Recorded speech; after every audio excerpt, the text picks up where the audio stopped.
The No Nonsense Roundtable. It's a weekly show broadcast on Rochester, New York's 50,000-watt iHeart radio station, News Radio Wham 1180. The host, Dom Geneva, interviews guests from all walks of life, all with amazing stories to tell. What you are about to hear is a recording of a previous broadcast without the breaks and commercials. Now, here's host Dom Geneva. Well, welcome to another edition of your No Nonsense Roundtable. We're here with Deb Ross. He's this is quite a title. You're the chairman of the Rochester Eclipse Task Force. Indeed. Yes. Founder, chairman, lead, cheerful dork. Absolutely. And the co-chair of the AAS. What's AAS? The American Astronomical Society. Wow. Yes, even though I'm not an astronomer. Wow. National Solar Eclipse Task Force. Correct. So have you met Neil deGrasse Tyson? No, I have not. Neil deGrasse Tyson is not that impressed by eclipses. And he's right in a certain sense, because astronomically, it is not an incredibly complicated thing, a total solar eclipse. I think he likes the sexier, farther out, complicated stuff. Yeah, he's more into is there one universe or is there a meta universe? Right. Yeah, he's into this really, This is just a shadow. Yeah, but it's not just a shadow. Yeah. Well, I think the thing about it is that it's not something that, like, if you miss it, we'll catch the second show, Nope. No, indeed. I mean, an eclipse, a total solar eclipse, happens somewhere in the world every about 18 months. So when you talk about rare, it's not that rare technically, but it is rare from wherever you're standing on Earth. Typically, these are over water and they're brief. We've gotten very blessed in the continental U.S. because in 2017, we had a total solar eclipse that traversed the U.S. from basically the upper left-hand corner to the lower right-hand corner. So Oregon, across the country, down to South Carolina.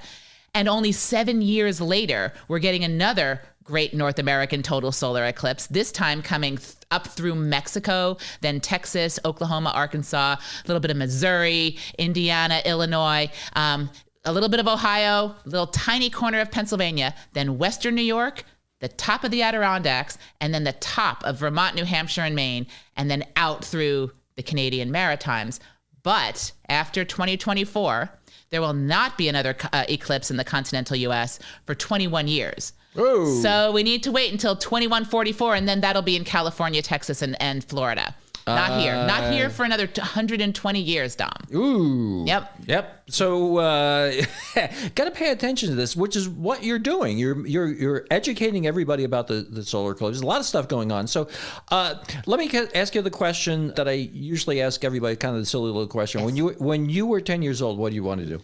So when I was 10 years old, I thought that what I was going to do was neuroscience, because I thought that I was going to help. I watched people getting old, and I watched them sort of getting mentally frail. And what I wanted to do was sort of be a scientist who was going to prevent that. Wow, that's really cool. I mean, Christian Garzone was on last week, and he, when he was 10 years old, said he wanted to be a bartender. Oh, that sounds like fun. Right. Yours is a little more cerebral than that. Yeah. And then my biology teacher, when I was talking to him about this when I was 16, told me, you know what? I bet you're going to do something that has not been invented yet. Yeah. And he was right. About 14 years later, 15, 16 years later, that's exactly what I did. Because the internet didn't exist in 1985. Yeah. To regular people. Sure. Are you a Rochester person? I am not. I grew up in New Jersey. Okay, where in New Jersey? In Cranford, exit 137 off the Garden State Parkway. It's nice down there, right? I mean, it's, sure. It's, like suburb. It's not like, like Newark. No, but we're about 20 minutes west of Newark. Okay. All right. So tell us what we need to know first, second, third, fourth, and fifth about this eclipse, because it's going to have a tremendous impact on us and the economy and things to do. And there's a lot of stuff that's being planned. Right. So the most important global thing to know about the eclipse is that every single person who experiences totality will come out with a story. Okay. That's the first thing. We could talk about that. The second thing that they need to know is that, for example, this is rare, and it's going to happen for 3 minutes and 38 seconds on Monday, April 8th at 3:20 p.m. Okay, so You need to make sure on Monday, April 8th, that you are in a position to experience this. Fortunately, the schools are canceled. We worked on that for about 2 years, the task force, to help educators and the administrators be aware that, no, what we want at 3:20 p.m. is we do not want kids trapped in a bus unable to experience this amazing thing. Third thing you need to know is that our area is expecting between 375,000 and 500,000 people to come here from mostly the major metropolitan areas of Boston, New York, Philadelphia, and DC, because we are the easternmost city that will experience totality. And fourth, and so there's going to be a lot of traffic and a lot of opportunity. And fourth, the most important thing is that 99% is not totality. So if you think that, so seeing 99% of the moon, of the sun being covered by the moon through your approved solar eclipse glasses, that is not the same experience as when the moon fully covers the earth. When the moon fully covers the sun. Got my celestial bodies mixed up. From just a phenomenological point and also from a personal and spiritual point. So those are the overall points that what we need to hit all of those and why. Okay, so this is compelling. A couple of questions that just come to mind. So, so the totality is just a couple of minutes. Totality is 3 minutes and 38 seconds here in Rochester, given as close you are to the center line of this 120-mile path, which is the shadow crossing over the earth. So Brockport is dead on the center line, and they will get 3 minutes and 43 seconds, 5 more seconds. Okay, now have you been through a solar eclipse yourself? I have. Okay, I have an eclipse story. Ah, there you go. Okay, because here's some compelling questions, all right? Yes. So when this is happening, okay, now people are going between here and there, they're on the thruway, Mm-hmm. Okay, so are there people that are traveling around that go, oh, we're just going to pull off the side of the road, and is it like everything come to a stop? I mean, everybody who's inside a building's got to come outside of a building, right? They do have to come outside. That's going to be really weird. It will be so weird. So I'll tell you my eclipse story. Again, everybody's going to have their own. But the important thing to prepare, so if you're prepared for it, if you know this is going to happen, then what you're not doing is driving on the thruway at 3:20 p.m. Because what you're doing is you're preparing for where you're going to be, and you're going to be with people you love if you're preparing at all. So if some people that you don't love that live in Philadelphia say to you, hey, can I just stay, in your house for that weekend because there's no more hotels? What you say is no, because if you need to be with people you love. Right. But that's true, though. The hotels will all sell out. They are largely sold out already. Now, my eclipse story does not start off as my story. It starts off in 2012 as my daughter Ella's story. In 2012, she was 11 years old, and she came home from the Strasbourg Planetarium and said to me, Mom, in 5 years, I will be 16. It'll be 2017. And you and I are taking a road trip to Missouri. And I said, that's lovely, darling.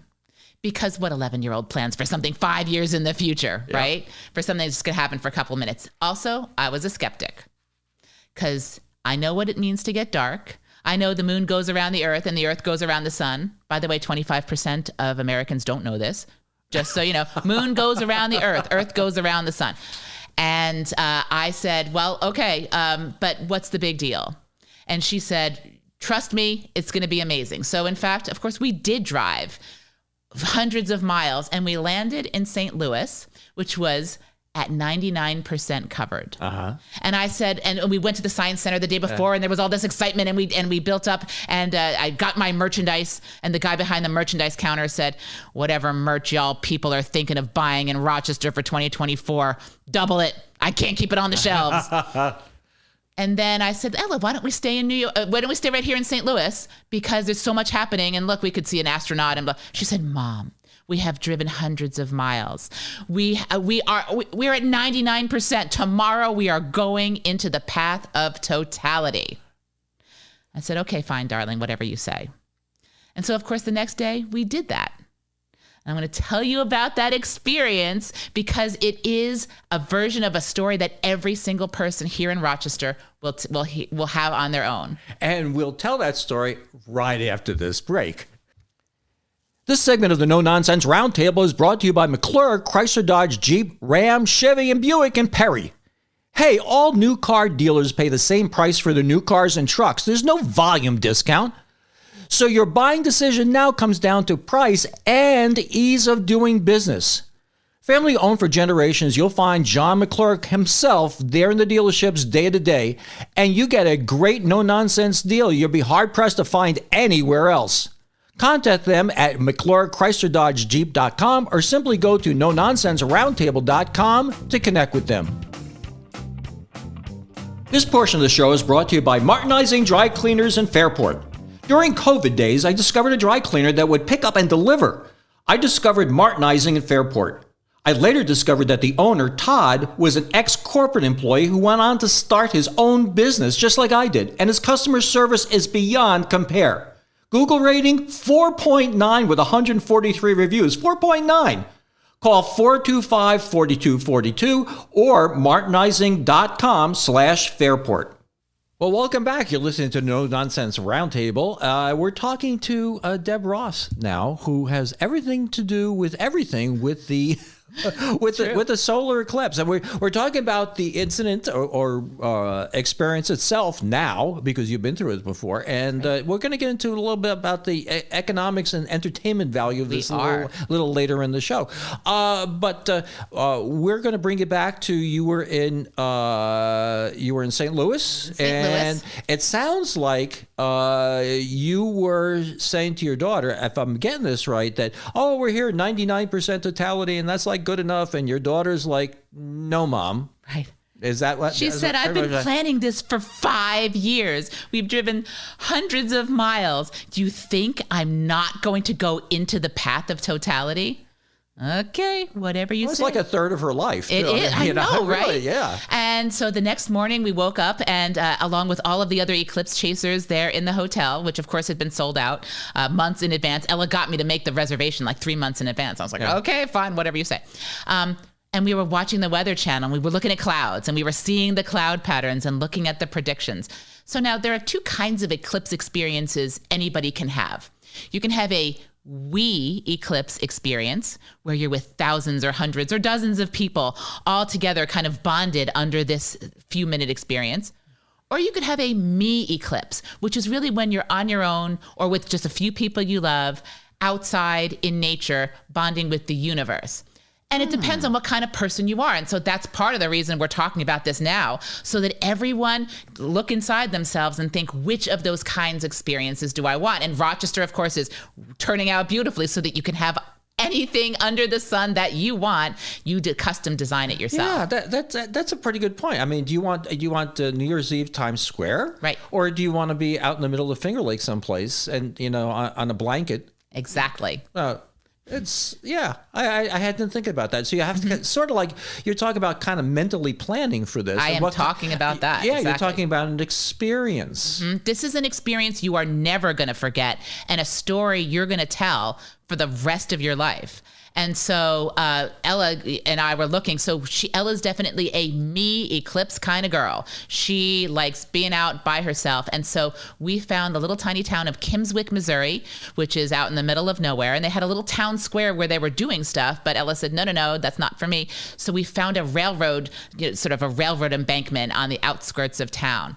Now, I am somebody who talks to everybody, as you can imagine. Ella is not. And the town of Kimmswick sent teenagers around on bicycles with fists full of eclipse glasses because they were going to make sure. And of course, I talked to the teenage boy on the bicycle, which mortified my daughter. And I found out that was what the town had selected as their identity. Crisp, clean, simple. We are going to make sure that everybody experiences this eclipse safely. Now let's parentheses bracket that and talk about safety for a minute. While the sun is out, while it is light out, in order to look at the sun, you must be wearing approved solar filter ISO certified glasses in order not to damage your eyes. And you're going to wear those you can actually wear them anytime and look at the sun. You can see sunspots, etc. If you put on those eclipse glasses, which you can buy at the RMSC and various places around town for $2.50, they're cheap.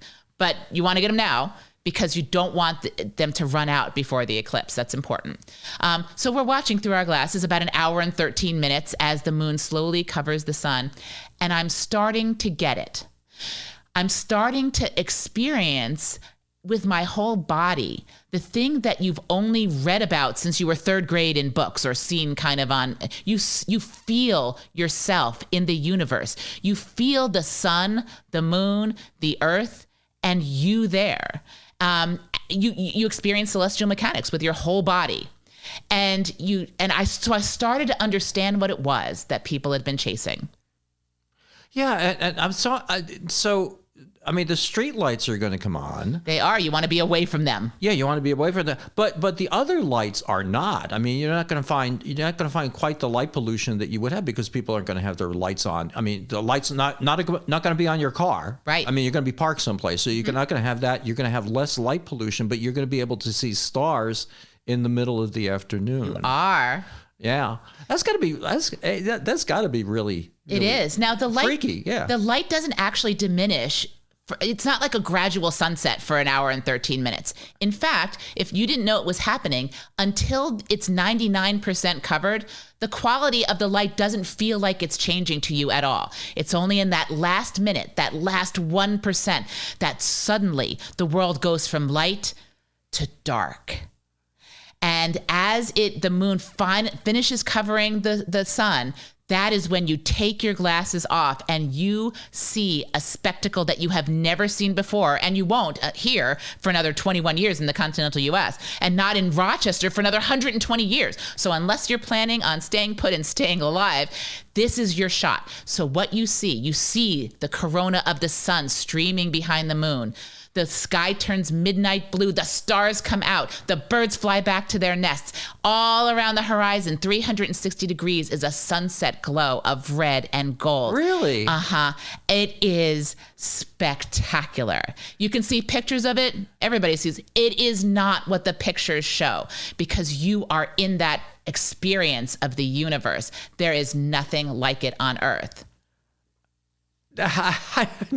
You're getting me very, very interested and excited about learning even more about this. There's got to be stuff online and stuff to pick out. Oh, sure, this, right? Absolutely. What would you recommend if somebody wants to do a little preview or expectations of what they should see? One of the first things we did later, I'll tell you about starting the task force, but we made a website, RochesterEclipse2024.org, and that has all the information you need about safety, about the experience, about activities you can do with your kids and family. If you're having an eclipse party, here's what you can do. Places to go in Rochester. Rochester is the most prepared region in the path of totality for April 8th of 2024, I'm proud to say. So everything, RochesterEclipse2024.org. Let's give it to them one more time. RochesterEclipse2024.org. And if you forget that, you can Google Rochester Eclipse 2024 and it'll come right up. So your daughter's going to be, I mean, it's got to be rare to have seen this twice in a lifetime. So your daughter's got to be really... She is excited. She is coming back from Philadelphia, of course, for it. So she's continued to be part of that story because really she got us started on this. And in fact, an interesting phenomenon that I'll be interested if the listeners have this experience. After the eclipse is done, 3 minutes and 38 seconds, after totality is done, you can watch the moon move the other way across the sun for the next hour and 13 minutes. But what the country discovered in 2017 is that psychologically, once totality is done, people are kind of done. They've had that experience and they seem to be ready to go. And so everybody else in the country was. In fact, I said to Ella after 2017, I said, shall we, watch as the moon, finishes like an hour? She said, nah, let's go to Chicago. And so did everybody else in the country. Not everybody else went to Chicago, but everybody else jumped in their car. And so what we're doing here in Rochester, we're very aware of what happened traffic-wise in 2017. And so we have been planning, not just, arts and cultural people, but the Genesee Transportation Council to help mitigate that for 2024. Well, and when we come back for the break, now we're going to talk about activities that you have planned before because you have something going on at the I want to call it, for some reason I have a brain crime. I want to call it the War Memorial. What you call the Blue Cross Arena. Yes, of course, yes. And then I guess the Red Wings are having something. Oh, there is so much, Dom. I can't wait to tell you about all of it. Okay, so when we come back from this news break, we're going to be talking about that. And then you have things that are suggesting, it sounds like, after the eclipse is over, and things to do and places to go. Yep. Okay, well, right after this. Hey, gang, this is Dom from my friends at Fanatics Pub and Blue Stage in Lyman, New York. Tonight on stage, Jim Shelley has Joe Beard, legendary blues singer, guitarist, and inductee of the Rochester Music Hall of Fame. Joe's performed with the likes of B.B. King and Muddy Waters. There are a few tickets left. Great music, great food, and a short scoot down 390 gets you there. Fanatics Pub. Get your tickets at fanaticspub.com. Welcome back. You're listening to the No Nonsense Roundtable. We're here with Deb Ross, a fascinating person. Now, you do some radio yourself, right? That's true. That's true. I've been the weekly Rah Rah Rochester guest on Warm 101.3 for the last 15 years on Friday mornings. It's fun. Yeah, you seem to, you have a talent for this. Thank you. Now, have you always wanted to get up in front of people and perform? No, like that? In fact, see, you know how to draw people out. I was the quiet kid in the back of the science class in high school. And so Facebook is a fascinating thing because as I started the whole kidsoutandabout.com and started, it's very easy to be a big fish in a small pond when you're saying great things about a community. So I started getting invites to be on TV and do a lot of radio and things.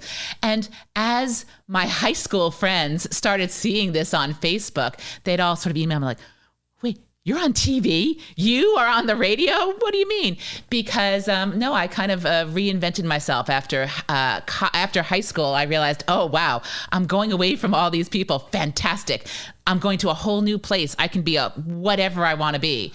And I thought about that and thought, how do I be who I really am? Did you have to overcome butterflies? Most people, they say, or a lot of people, are more afraid of public speaking than death.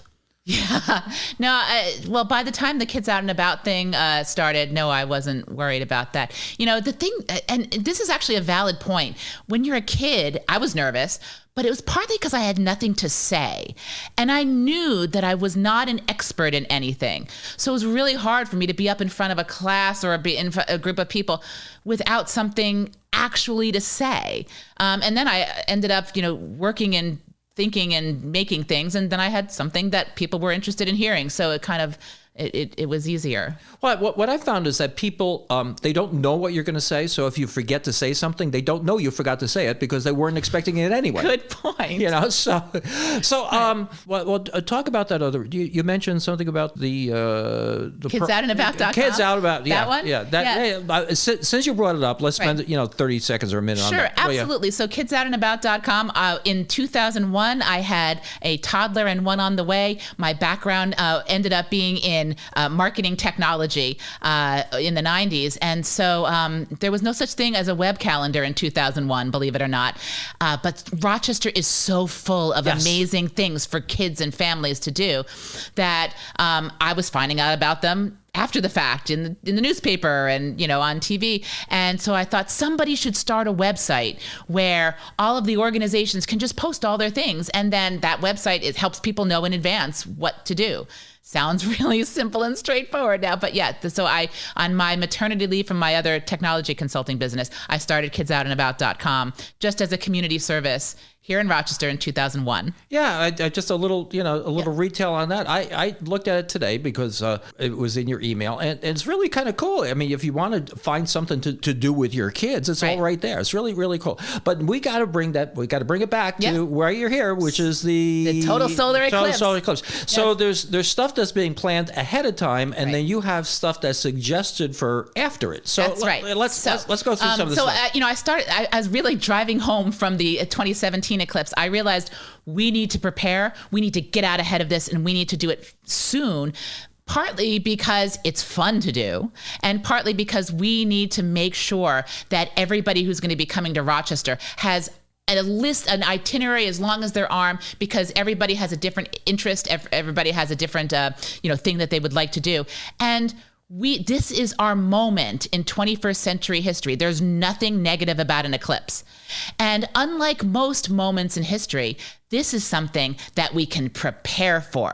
So usually the story is how you reacted to something like COVID or whatever.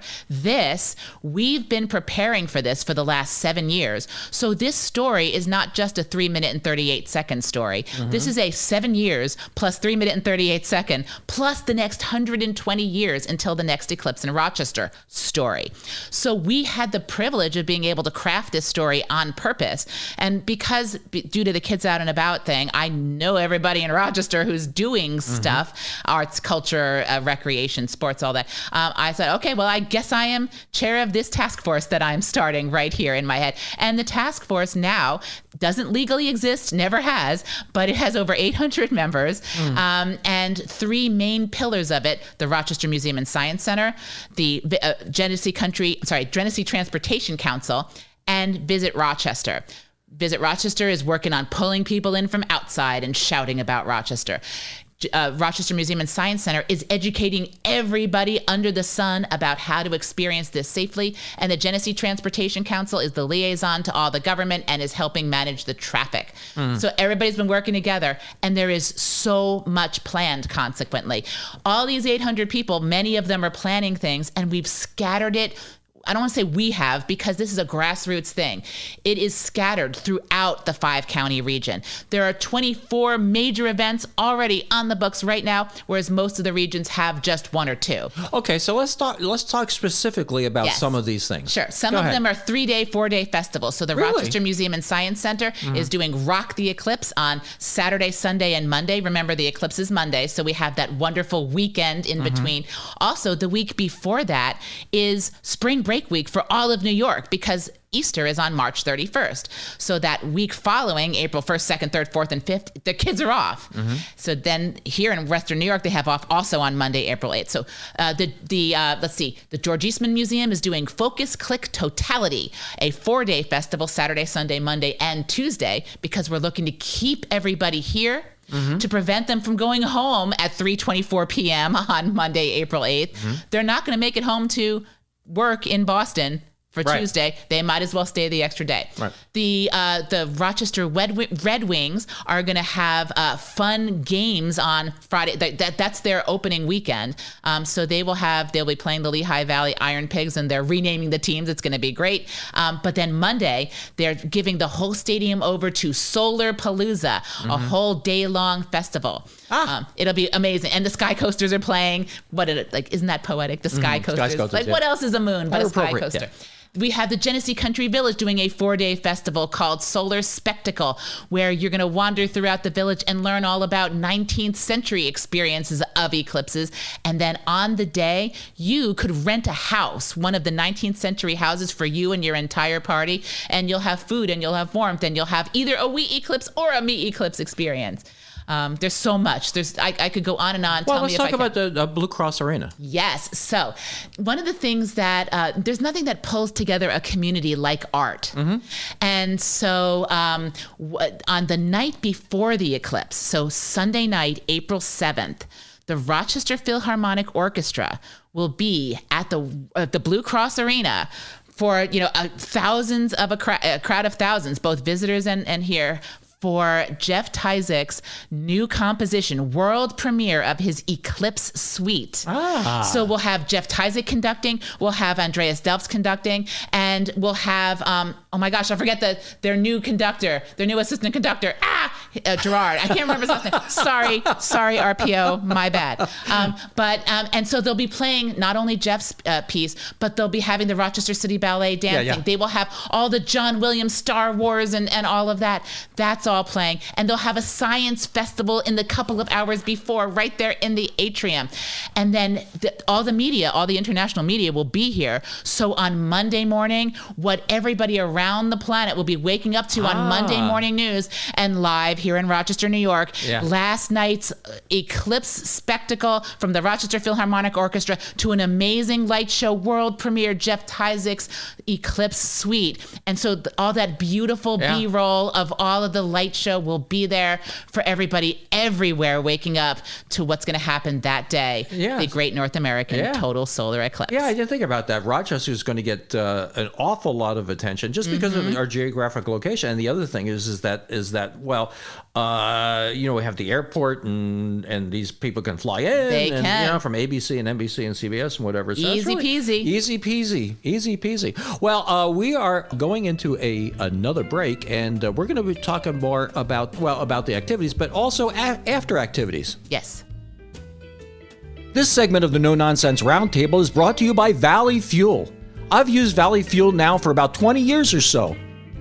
Phil Saunders started the Valley Fuel business with a philosophy I subscribe to. Take care of the customer. Valley Fuel reliably and affordably keeps my propane tanks filled for my homes and businesses, but they also provide home heating oil, gas, and diesel fuel for residential, commercial, and agricultural applications. Contact them at valleyfuels.com or simply go to nononsenseroundtable.com to connect with them. Well, welcome back. We're talking to Deb Ross, who is the chair of the Rochester Eclipse Task Force. I like the task force thing. It sounds like you have like big equipment. It's not a group. It's a task. It is a task force. Right. It's a very active people who are all doing tasks. They give you weapons. Task force means weapon. Green Space Force. Yeah, Space Force. Yes. One of the things I say, people are sick of hearing me saying this, but you look at Captain Kirk, right? You remember the original Captain Kirk, right? You realize that he only had a flip phone to talk to. That's right. Right. It wasn't even a. That's true. A smartphone. Look at how far we've come since then. They could transport you. By their transporter, but they only had a flip phone. It doesn't make any sense to me. No sense at all. But anyway, so we're talking about planning afterward. And the thing that I think I like about the show is that every show I learned something that I didn't know before or I didn't think of before, and the thought that you should plan, and not only just planning getting the glasses that you need and whatever, but where are you going to be? Who are you going to be with, and how are you going to experience this is something that you need to think about. You do. And you were just talking in the break is like where are you going to be? I mean, you don't want to be someplace with a lot of trees. I mean, that's right. Like, where is this going to be in the sky? Right. And let's address those things. Absolutely. So the first thing you want to plan is, do you want a me eclipse or a we eclipse? If you want a wheat eclipse, there are so many places around Rochester you can find with the thousands of people, and also with the house full of people who are going to be coming and staying with you who don't live in Rochester because they're not going to be able to find hotels by that time if it's last minute. So, and we'll know, by the way, on April 1st, whether we're at the low end of visitors, 375,000, or the high end, because on April 1st, we'll have the forecast for April 8th. Okay. So that will be, if we are forecast anywhere for partly cloudy all the way through sunny, that will push the needle over to many, tens of thousands more people coming here. They'll make last minute plans. Now, for yourself, you've chosen me eclipse or we eclipse. Where will the eclipse be in the sky? Here is the way you're going to figure it out. You're going to figure out where south is. That's the main thing you need to figure out where south is. Face south. And then put on your either real or imaginary Red Wings baseball cap. And then, so that imaginary baseball cap, you're drawing a line from your nose out through the right-hand corner of your baseball cap, up. And that will be where the eclipse will be if you're facing south. Okay. So for the nerds, 45 degrees south above the horizon, south-southwest. But for regular people, put on your baseball cap, face west, draw a line, nose out through the right-hand corner, and that's where it'll be. So test out places for, if the sun's going to be there, test out places to make sure you're not around any photosensitive light source at all in your house if anything goes on. You don't want to be where cars might turn on lights, because if it's sunny, it'll be a glorious spectacle. If it is cloudy, what will happen is that suddenly your world will not just be like deep twilight, which it is in a sunny eclipse. In a cloudy eclipse, the world goes pitch black, hand in front of face, dark. Wow. So it is no less profound an experience, except that you're not looking upward. You're just around you, and you don't want anything disturbing that dark, because you want that dark for the 3 minutes and 38 seconds. You want to be holding the hands of people you love, and you want to be there together in the dark. So the eclipse, the moon starts impeding on the sun at what time? At 2:07 p.m. It's called first contact. Okay, 2:07. Okay, I'm writing this down. 2:07. So, I mean, so if you're looking on April 1st at 2:07, that's going to be about where the sun's going to be. There's not going to be that much of a difference. That much different. Not much of a difference. Right. Yeah.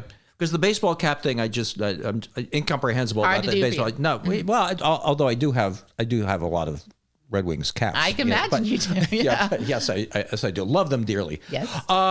So the eclipse comes, eclipse goes, and there's stuff after the eclipse for people to do. There is, because we've been preparing for all this time. We need to keep people there. So the first thing is that everybody who's doing events knows that they need to save stuff about the event for after the eclipse to prevent the mass exodus. We're not going to prevent it entirely.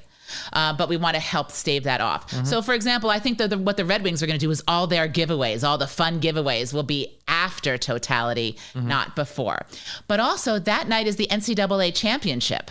And so what a lot of the hotels are doing is they're having basketball watch parties, because, I mean, even think about the logo. A basketball looks awfully like a moon if you're thinking about it. Right. So that'll be at 9:05 p.m. It's, being broadcast from Phoenix, but imagine being in a nice, safe hotel, and you can go down and be part of the watch party there. And then what's really important, and so also, the museums will all be open, and we have all kinds of things to do. But afterwards, what you're going to want is to tell your story. Again, everybody will have their eclipse story, guaranteed, and they'll all be different. And the historical associations are especially aware of the need to record and document this amazing moment in our area's 21st century history. So they're doing events. So, for example, on Sunday, May 5th, not that long after the eclipse, the Pulteneyville Historical Society is holding an eclipse storytelling event in Pulteneyville in Gates Hall. Now, Gates Hall is an 1820s building, which is the oldest continually existing theater in the country. But more important from our perspective, Frederick Douglass gave 3 addresses there in Gates Hall.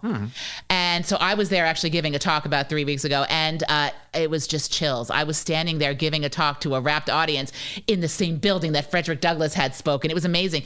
And now everybody's going to be bursting with their eclipse stories. So everybody throughout our area, young and old, is invited to this free storytelling event where you get a chance to go up to the mic, doesn't matter how old you are, and you're going to tell what that was like for you. And we're all going to relive that in totality, after totality, and it will then that'll help substantiate this as part of our historical record.